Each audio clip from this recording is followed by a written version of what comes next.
না? মন্দিরের নাম হলো রামকোট বনাশ্রম বুদ্ধবিহার।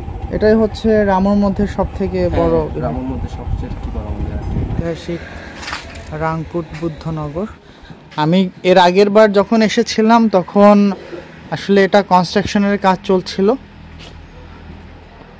তখন এটা হয়নি। বাট এবার এসে দেখি যে পুরাটাই কমপ্লিট হয়েছে। তো আগে সরাসরি যাওয়া যেত, এখনও যাওয়া যায়, বাট যে জিনিসটা হচ্ছে যাবার সময় তারা যে জিনিসটা চিন্তা করে যে প্রতিটা বুদ্ধ মূর্তির সাথে যেন পরিচয় থাকে। এখানে জুতা নিয়ে ওঠা নিষেধ।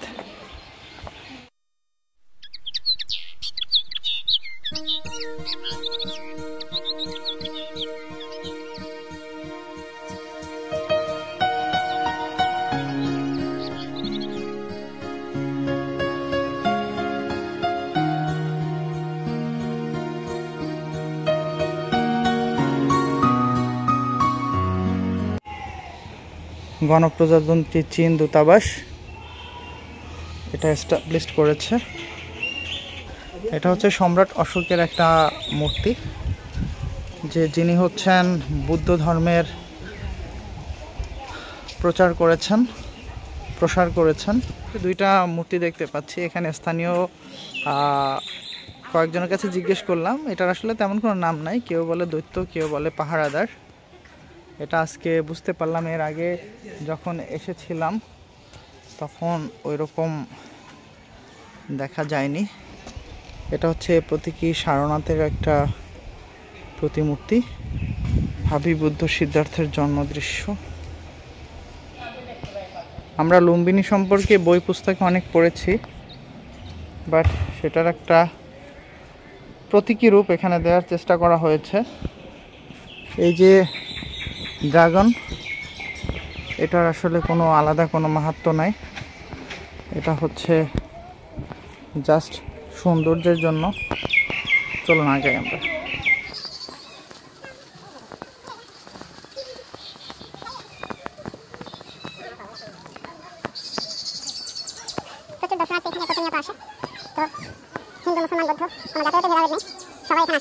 এটাই হচ্ছে কক্সবাজারের মধ্যে সবথেকে বড় ঐতিহাসিক মন্দির, ঐতিহাসিক রামকোট বনাশ্রম বৌদ্ধ তীর্থস্থান। রামু কক্সবাজার, প্রতিষ্ঠাতা সম্রাট অশোক, স্থাপিত 268 খ্রিস্টপূর্ব। জ্ঞান চর্চার একটা বড় জায়গা এই দিকটাতে। এখানে প্রতিনিয়ত হচ্ছে জ্ঞান চর্চা হয়। ভালো আছেন? যাওয়া যাবে এদিকে? আচ্ছা, আমি যখন গতবার এসেছিলাম এই জায়গাটা আন্ডার কনস্ট্রাকশন ছিল। রামকোট দানশালা, এখানে অনেক কিছু শোকানো হচ্ছে বর্ষা বাদলের দিন। এখানে খাবার পরিবেশনের জন্য প্রস্তুতি নেওয়া হচ্ছে এবং এই বিল্ডিংটা আন্ডার কনস্ট্রাকশনে রয়েছে। টোটালটাই বিভিন্ন বুদ্ধের প্রতিকৃতি এখানে উপস্থাপন করা হয়েছে। এখানে একটা বুদ্ধ মূর্তি রয়েছে, খুবই জীর্ণ শীর্ণ দেখা যাচ্ছে। আসলে এখানে কোনো নেম প্লেট নেই, যে তাহলে বলতে পারতাম যে আসলে একজন ক্ষুধার্ত ভিক্ষু অথবা সাধনাগ্রস্ত বা সাধনায় বসা একজন ভিক্ষু এখানে ধ্যান করছেন। বাট দেখে খুবই জীর্ণ শীর্ণ মনে হচ্ছে। এটা হচ্ছে অর্হত শিবলি মহাস্থবির, ওনার একটা বৌদ্ধ মূর্তি।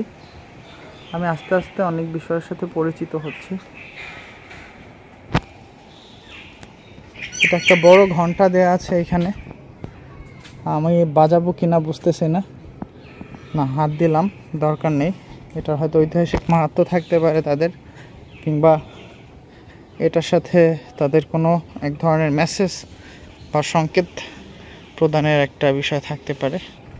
এখানে বিভিন্ন কুঠির, আমরা 1 নং 2 নং 3 নং থেকে বিভিন্ন জনের আবাসনের জায়গা আমরা দেখতে পাচ্ছি। এখানে হচ্ছে দুজন মূর্তির প্রতিকৃতি যারা স্বাগত জানাচ্ছেন। পদ্মবিনা ঝুলন্ত ব্রিজ, খুবই ছোট একটা ব্রিজ।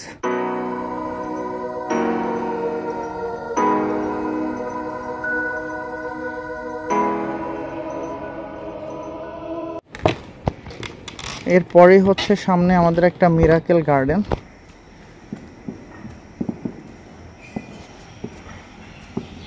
এটা এখনো আন্ডার কনস্ট্রাকশন রয়েছে। এটা হচ্ছে তরমুজ। চোখ ও মন দিয়ে দর্শন করুন, হাত দিয়ে স্পর্শ করবেন না। আমরা যদি আগাই, এখানে একটা বড় ডাব কিংবা নারকেল, এটার একটা প্রতিকৃতি তৈরি করার প্রয়াস অনেক বড়, আমার থেকেও বড়। হাতির একটা প্রতিমূর্তি করার জন্য কাজ চলছে। ওইদিকে একটা ড্রাগনের প্রতিমূর্তি করার জন্য কাজ চলছে। এখানে একটা জিরাফের প্রতিমূর্তি করার জন্য কাজ চলছে। এইখান থেকে যদি আপনাদেরকে দেখে একটু দূরে, ওই যে অনেকগুলো বৌদ্ধ মূর্তি বসানোর কাজ চলমান রয়েছে। আর আমার কাছে মনে হয় যে এটা হচ্ছে সারা বিশ্বের মধ্যে সবথেকে বড় কলা। আমি আপনাদেরকে ধরে দেখাচ্ছি। এটা জাস্ট হচ্ছে একটা প্রতিকৃতি মাত্র। এখানে অনেকে ভালোবাসার কথা লিখেছে, যদিও ভালোবাসার কথা বলাটা ডিফিকাল্ট। যে এরপরে দেখবো এই নামটা এসে সে নিজেই মুছতেছে। এই ছিল আমার মোটামুটি রাংকুট পদ্মবিনা ঝুলন্ত ব্রিজ থেকে। এবারের মতো আমরা বিদায় নিচ্ছি ঐতিহাসিক রাংকুট বনাশ্রম বৌদ্ধ তীর্থস্থান থেকে। ইনশাল্লাহ অন্য কোনো সময় আপনাদের সাথে আবার দেখা হবে। আমাদের সঙ্গেই থাকুন, ভালো থাকুন। আর যদি আমাদের সাথে যুক্ত থাকতে চান, অবশ্যই আমাদেরকে সাবস্ক্রাইব করুন। আমার মূল উদ্দেশ্য হলো যে পুঁথিগত বিদ্যার পাশাপাশি আমাদের পরিবেশ থেকে যত ধরনের প্রাকৃতিক স্থাপনা আছে, প্লাস কিছু হচ্ছে মনুষ্য সৃষ্ট স্থাপনা, এর মধ্যে যেগুলো হচ্ছে মানুষের জানা প্রয়োজন, সেই বিষয়গুলি আপনাদের সামনে উপস্থাপন করার চেষ্টা করি। আশা করি আপনারা আমাদের পাশেই থাকবেন এবং সবাই ভালো থাকবেন, সেই প্রত্যাশায়। আল্লাহ হাফেজ। আসসালামু আলাইকুম।